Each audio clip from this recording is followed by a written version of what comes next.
I couldn't get on the. I couldn't get on the first one. Hi, Bruce. Hi, they sent me a bum link, and then the second link they sent, the guy never let me in. I guess he was romancing you.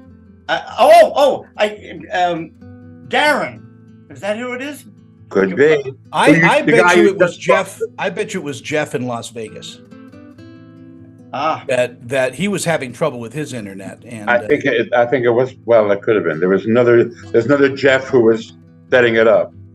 Who knows? Anyway, here we are now. There we are. Tony is in the small world department. I actually lived in the same building that Bruce lived in 1971. Wait, no, 72. At the corner of North and Wells. Wow. Chicago. There was a place called Reichstein's Delicatessen downstairs. That's right. Yeah. And I was a huge fan of your writing. And I lived in the same building. But I was working at Leo Burnett as an ad man at the time. So funny. I didn't know that. They were railroad flats. They were fabulous. I mean, I looked out on Piper's Alley, which was like head shops and what had started as an art house that was basically now a porno. But it was showing Swedish porn, I Am Curious Yellow. It was totally. Wow, I actually saw that film. Of course, because it was Swedish porn masquerading as an Ingmar Bergman picture. Yeah, that shaped my whole movie career. I had no idea you were living in that building. That's so funny. Well, I finally, it was too much to take care of that old apartment, so I moved up to the Americana, which was like 2 doors next to Second City. It was past. Yeah, right. Yeah, so you actually lived in the same apartment or the same apartment building. Same building. Yeah. I didn't know anybody else lived there. Yeah, I was on the second floor. A lot of roaches when you live in Richard Kind. So ramshackle and roachy, and it was real. But I also saw my first ever Second City show there, and when I know you were in the building at the time. Yeah. That was a review with John Belushi, Harold Ramis, Brian Doyle Murray, who is the most talented of all the Murray brothers. I think. Yeah. And maybe the nicest. And the nicest guy. Eugenie Russ Lemming. Lovely guy. Joe Flaherty, Eugenie Russ Lemming, and Judy Morgan. And I thought, and this is the most, and they had, I know you'll remember this scene. It's the Blessed Virgin Mary scene, where John Belushi coming with a leather jacket, flying helmet, angel wings, and he was the Holy Ghost galumphing across stage. And having to tell Joseph, who was played by Harold Ramis, that it was a virgin birth. Right. Oh God, that was a funny show. And I never dreamed that I would end up being on stage at Second City, which happened about 5 years later. So. Do you still like to riff, Tim? No. It's a young person's thing, and then we're talking 1976. No. I can't remember where my car keys are, let alone. I was actually on stage with John Candy in '76 here in Pasadena at the Handlebars, where Second City used to perform there. Right. Yeah. So go figure. The loveliest man you would ever want to meet, John. God, what a sweetheart. Yeah, and I nobody could look at him without laughing. Right. Yeah. True. So we're here to basically let's chat about Scrooge and Marley. Do we remember it? Let me think. It's been 10 years. 2012. That's right. 10. Yeah. Well, and the amazing thing that Richard Knight put this thing together. Nobody was doing anything like this at the time. I mean, now it's popular with the Hallmark movies and all the LGBTQ, but nobody, and it just managed to pull this thing together and for $1.95, and it's the Spit and Chicken Wire Express. Absolutely true. Well, based on the original concept, that Charles Dickens had, And of course, there's no better Fezziwig than Bruce Vilanch. Well, it was the Fezziwig concept was kind of unusual. I mean, it was kind of based on Alan Carr, who was the guy who produced the Snow White Oscars and who was famous for elaborate disco parties. So they kind of, I took him as my template, you know, the caftans and all that. But they wanted me to have a beard. I shaved the beard, but they wanted me to have a beard again because it was 70s Chicago, and I don't know. So I let them talk me into it, but it was like a cheesy, awful beard, and the moment I touched it, it would fall off, and there was glue, and it was a nightmare. This is my principal memory and I look at the movie and I think, look at that beard. Oh, yeah, what was wrong with it? I had to wear peeling flesh on my face. And carry these chains around, and the plastic ones were good. Then somebody brought in real chains, and let me tell you, at the end of the day, it's a lot of hauling around. But they had a shoot.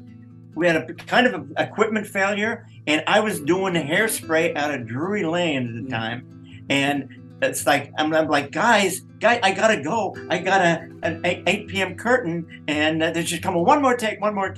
So I ended up driving out to Drury Lane, which is like 30 miles away west, and still with the makeup on, the Marley, and I got flesh falling off my face, and everybody, the whole cast was like peeling up my face and putting clothes on me, and I, to get out for the opening of the show.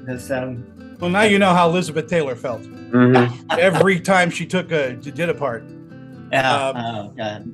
But it was really fun, and everybody had great spirit and great energy. Well, it's usually movies like this that give you great memories, even though at the time, it probably sucked. Yeah. Nobody was doing it for the money.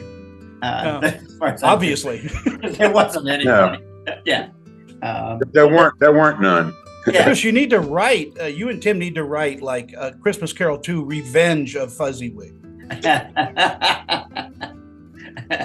poor tragic character. Yeah, we just gloss over him. Like he's not.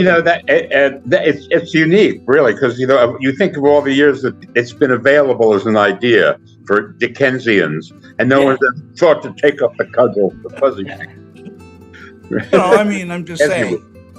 Well, they've done it every other way, but they just haven't. They've never followed through. They've never done Miss Carol 2. He also had the worst daughters of any human being, I think, in the story. They were just awful. So there. Well, King Lear might have given him a run for his money. Well, yeah, but they had reason.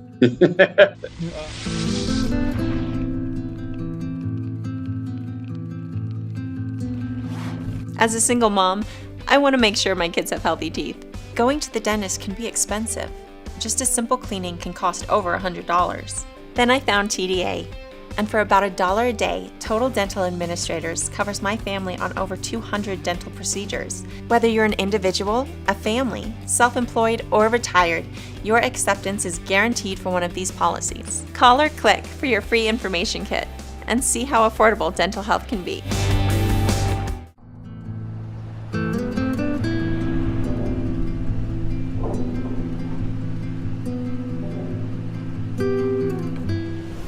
Tim, are you writing, producing, doing stuff? I mean, what's going on? I just sort of started back to do some writing because I had a 20-year writing career with Denise DeClue, my writing partner, and then we split up, and nobody seemed to want half a writing team, and then they just weren't making good movies anymore, or movies that mattered, and it was just like, oh, is it worth it? And the house was paid for, and I just sort of, put it on hold for a while. But now I'm just starting back into to do some stuff. So, well, I'm glad to hear that, because you're a funny guy, and thank you. You've always been funny, even when people just thought you were a comic actor. I knew you were a great writer.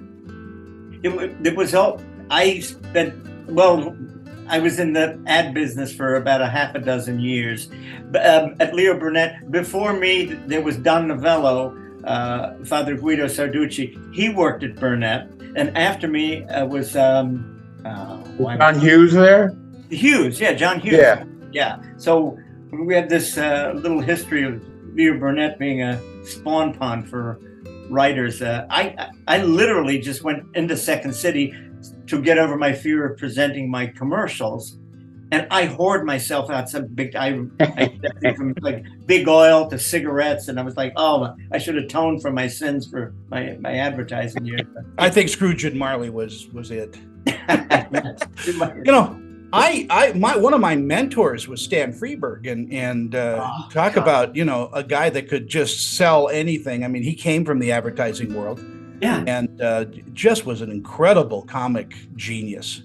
When I was at, here's my little patting on the back story. When I was at the Chicago Tribune, actually Chicago Today, which was a newspaper that was the Trib took the American and made it Today, and then folded it into the Trib. So I would do stunt features, and one of the things I did was I swapped roles with a Blue Island housewife.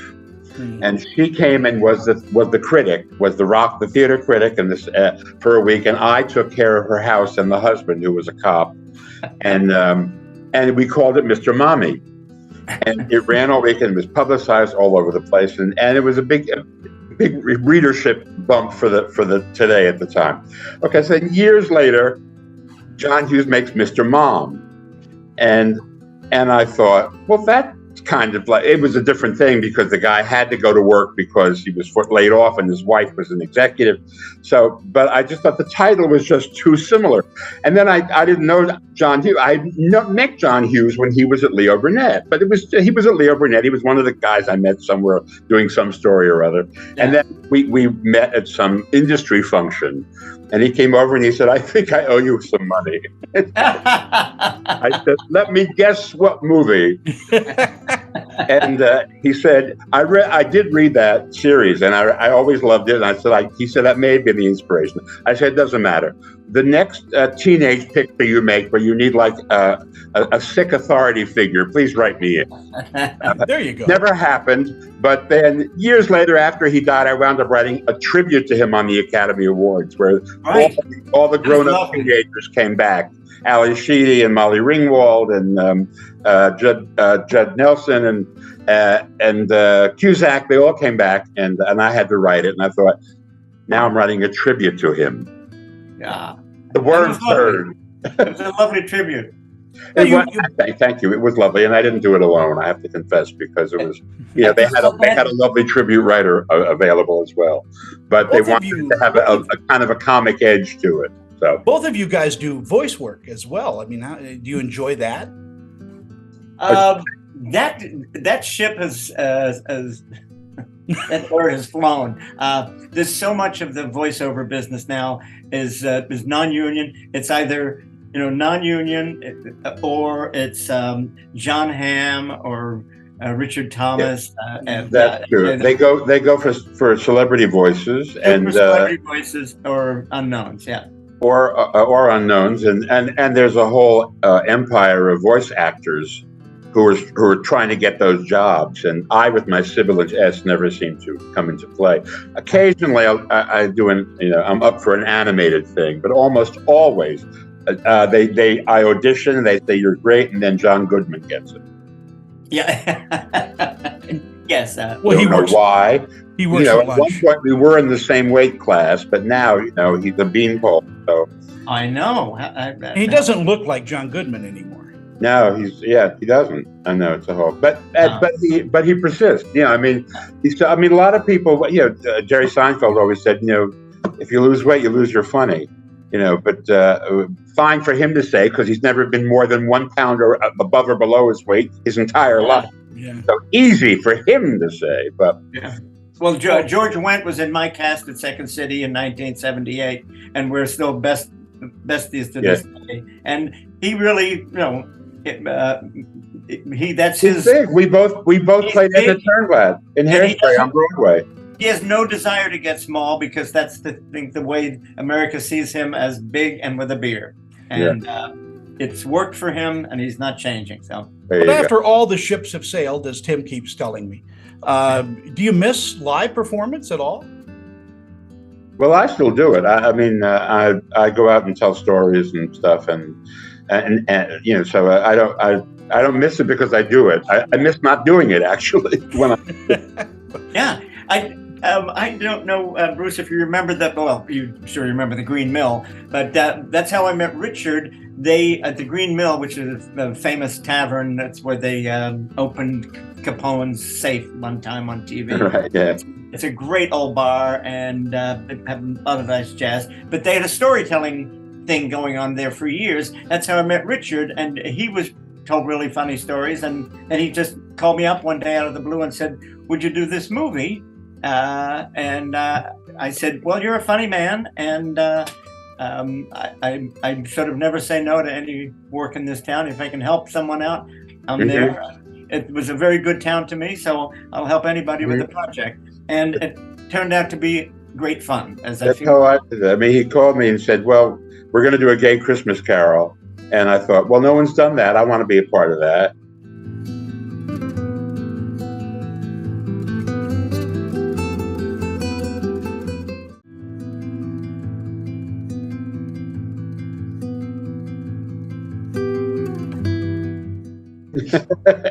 Oh, Chicago's a lovely place. It's fabulous. Yeah. The sun goes down in October and comes up in April. Other than that, but the people who live there don't care. I mean, it's nothing to them to put on mukluks and a parka and schlep to the Schubert Theater to see Hamilton. You know, I mean, in the middle of January, they don't care. I'd live at Gibson's if I could. Oh yeah, I love Gibson's. Or the theater one with Petrocelli. Yeah. The one. Pecorino's. Perino's. It's next to Pecorino's. Pecorino. I hate to tell you, near the Oriental Niederlander. I like that. We had a magnificent summer here in Chicago, and the rest of the world was burning, they're on fire, flooding, the mudslides, and we had a beautiful summer here. I almost felt guilty, but you know, that's the thing with Chicago. It gets cold. You can put on a coat. Yeah.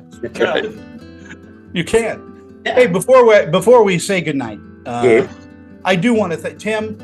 Police, that whole series is hilarious, and it still kind of holds up. Oh my gosh! And we've lost so many. Marion Ramsey just passed away. We've lost David and George Gaines, the guy who played the commandant, George Gaines. Tootsie. Mm-hmm. Oh God, he was the funniest. The wonderful actor. My God, I loved him. Wonderful character. Yeah, to hang out. I mean, the hang was every time I got a call to do another one, it was like, oh, it's an 8-week vacation where I get to go and hang with my pals. Yeah. Hello. Hello. Hello. Hello. Hello. Hello. Hello. Hello. Hello. Hello. Hello. Hey! Give it to me! $8! Business is slow. Get a new business or move out of the neighborhood! It's like a family reunion each time. Yeah, I'm still in touch with everybody and my Second City pals. It's the big showbiz horror family. And Bruce, now that Daniel Day-Lewis has quit acting, you're the finest actor, I think, now in show business. Well, you know, I mean, you really can't compete with my left foot. Among the great left feet of the world. So.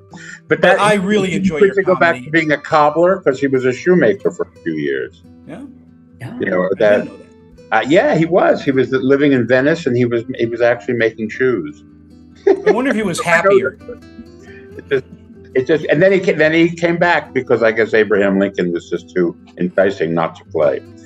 But I'm certainly available. I mean, I can do anything. Even I'll do whatever 2 or 3 it is. You know, I may invite you both out to Salt Lake and host like a little one-on-one with our local actors out here and just sit and chat. Are you in Salt Lake? I'm in Salt Lake City. Oh wow! I toured for a year and a half with Wicked as I was the Wizard of Oz, and we had a 4-week sit in Salt Lake. I loved it. I should have seen you there. I didn't come see you. I'm sorry. Yeah. Well, I'm sure you've seen other tours of it, but were you in the Munchkinland company? Was that you? I was in the first national tour. National tour. Oh. I don't know how I got that, but I'd only ever done one musical before. I did Hairspray out of Drury Lane here. Yeah. And then how I landed that thing. My wife helped me because she hired a videographer and got the piano tuned and got me to sing. You were the wizard? I was the wizard. Yeah. Wow. Those Stephen Short songs, and it's a great movie for young girls. A great play for young. It's going to be 2 movies. They are dividing it up into 2 movies. Yeah, wow. That's the current plan with Ariana Grande and Cynthia Erivo. Oh, brother! Oh, God! Amazing. Great. Both awesome. Yeah. Yeah. I love Salt Lake City. My wives love it out here too. It's sorry. I thought I was doing a Bruce Vilanch. For a minute, really. Thank you.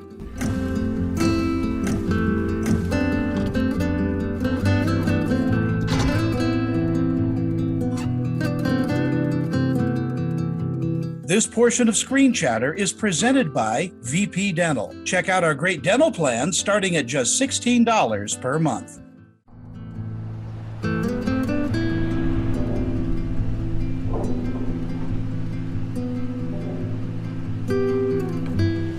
Guys, thank you so much. Bruce, it's great getting back in touch with you. Thank you. You shouldn't let 20 years go by before plugging something. What the hell's going on? Are you on social media? Can I grab you there? I am, yeah. Well, I'm on Facebook. I'll find you. I tweet not. Tim, it's a pleasure and an honor. You're a comedy hero. All right. That's great. Be well. Take care. See you, Tim.